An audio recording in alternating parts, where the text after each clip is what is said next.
Hey guys, how are you doing? So let's cover today's editorial analysis of newspapers, mostly focusing on the Hindu, but then apart from that, we have been also covering editorials from major newspapers like Indian Express, Livemint, and sometimes on weekends from the Economic and Political Weekly.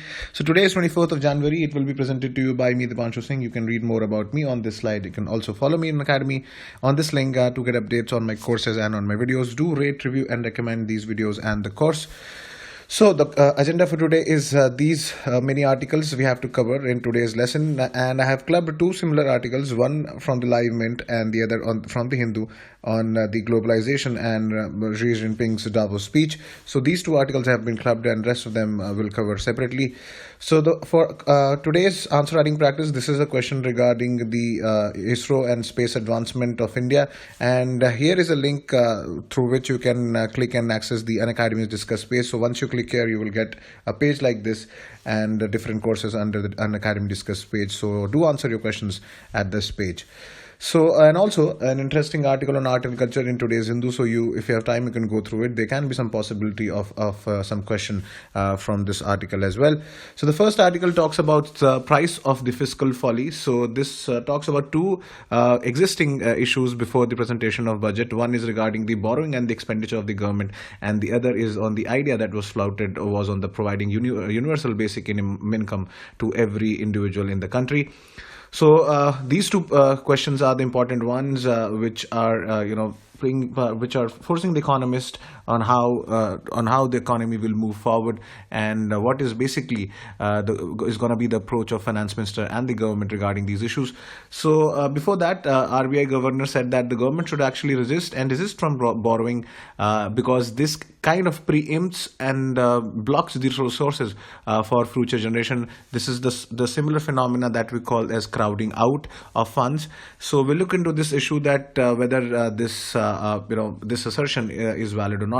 So how does government spending pays? So directly or indirectly, every expenditure will actually serve as a drought on today's resources, that is labor and capital equipment, and this is equally true for both public and private expenditure. But why should we ever, this amount to preempting resources from future generation? But then if you look at it, unlike natural capital, these resources are man-made, and expenditure can actually create more of them, unlike the general assumption that it will take away the resources. And after this, these newly minted resources can be inherited by future generations, who can actually benefit from it, from the more income earning assets. So if you look at the example, we are still better off if you compare to the people living in 1950s and after the government launched its housing program after post 1950. So then what is the major concern? So the major concern is actually once the government starts spending, a rise in public spending raises the interest rates, which is to be faced by the private sector. But there's a workaround for this, that it can be simply and effectively dealt through the effective monetary policy, similar to what the quantitative easing did actually to the US's economy.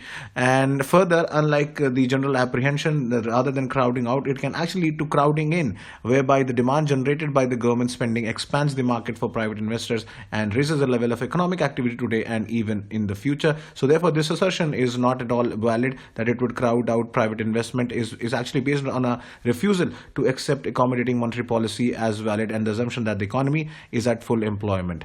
The other issue is regarding, as we discussed previously as well, was the idea that was flouted was regarding the universal basic income. And an economist, Vijay Joshi, in his book The India's Long Road, also proposed that every citizen be given an income transfer equivalent to what is needed to raise those currently deemed poor to be above the official poverty line, and it would involve approximately rupees 3,500 per capita per annum to give this sort of basic income. But it is not feasible as of now in India's context, because this welfareism approach is neither socialist nor democratic. It goes against the philosophy of Karl Marx's vision of decent society as the one which draws from each according to their abilities and gives to each according to their needs. So it is, there will be a mismatch according to the needs and abilities of a person if you do that, and it is kind of a subsidy. And even subsidies, the biggest problem is that the subsidies cannot ever replace public investment, because these are required for the capital formation, that because it further accrues the benefits for future generation by enhancing the productive capacity of the economy. And other issue with this UBI would be that once everyone has been given certain amount of income under this from the state, it actually absolves of all the responsibility for providing these goods and services, which the private sector already has no incentives to provide after everybody gets this universal basic income. So what are the importance of public goods? So a significant part of what we require for this dignified and convivial existence is from the public goods, which anyway the state governments have to build. And public borrowing is not necessarily bad, but the same borrowing when it is used to distribute for consumption is to be guarded against, and this is what UBI is going to do that. So we have to prevent that. And one of the most important lessons from this comes from India, where Jawaharlal Nehru made a famous speech in Parliament regarding that whenever we have to choose between the benefits accruing today, tomorrow, or the day after from the country's point of view. But if we spend the money we have for right now for some petty immediate benefits, for immediate gains, there will be no scope of any permanent benefit for the future.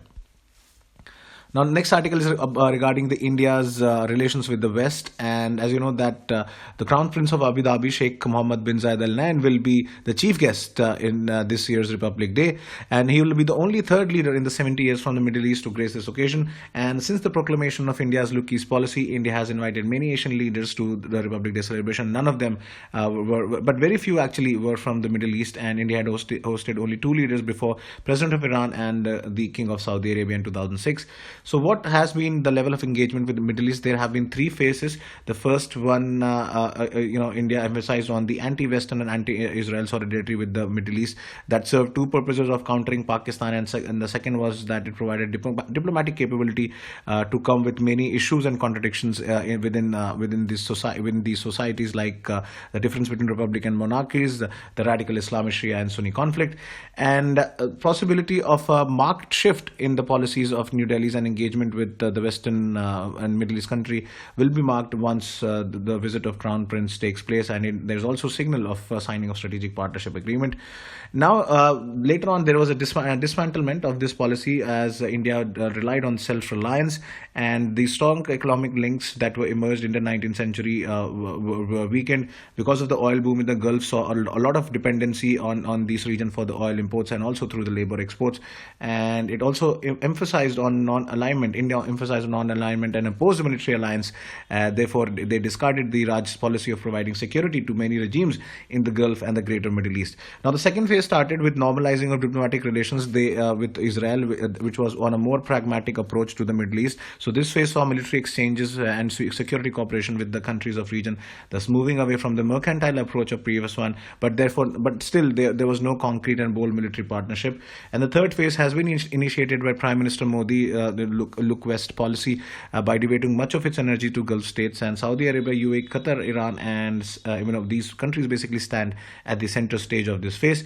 And amid shifting of the internal and external balance of power in the Middle East region is eager to see India's return as a major economic and security provider.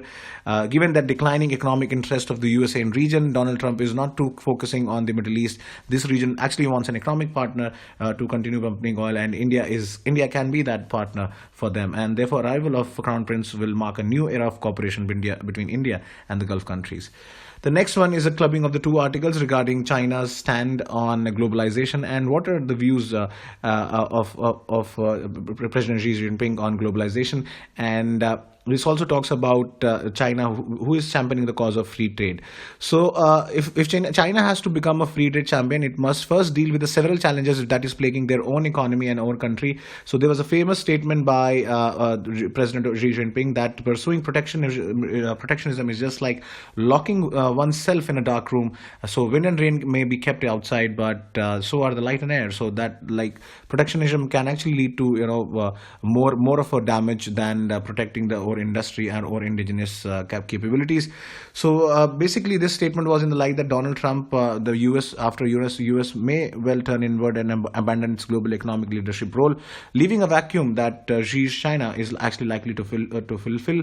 But then to fulfill this vacuum actually, China has to counter many of the challenges. First is the state subsidies and zombie companies and oversupply. So as you know that there is an excessive control of the state of the government and the state-owned enterprises. challenges in the Chinese economy. So Chinese banks threw loans at them, and that they were used for irrational capital expenditure, which created a lot of issues. So the solution to this will be the same reforms that was initiated in 1990s when Beijing had reformed SOEs aggressively for almost a decade.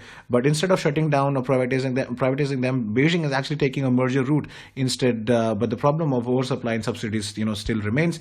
The other one is that there has been an economic slowdown in China's economy, and there was inclusion of the Chinese currency in the SDR basket, and there were a lot of capital outflows due to concerns about China's economic performance. The People's Bank of China reserves had fallen, and therefore Beijing imposed a rather tougher outbound and inbound capital controls as well as exchange controls to prevent further depreciation. So this move actually affected the global economy and especially the European economies. The third and the most important one is the dismantling of the protectionism. So there has been attempts to shift the economy to export-led growth to technology sector is actually reaping certain benefits.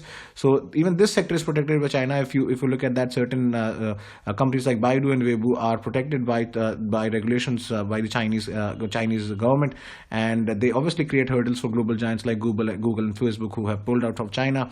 And part of this actually stems from the fact that they desire to promote indigenous company, but it is also to keep a lid on freedom of speech and public dissent, which is known as publicly, very famously, as Great Firewall of China. Then there are other issues like political control, and their document 9, where said that the internal document on the civil society is a threat said that the civil society is a threat to the party, and the People's Supreme Court, the country's top judge has actually termed judicial independence actually a false Western ideal. So there is a conflict between policy-making bodies and party power centers within the country, which needs to reform.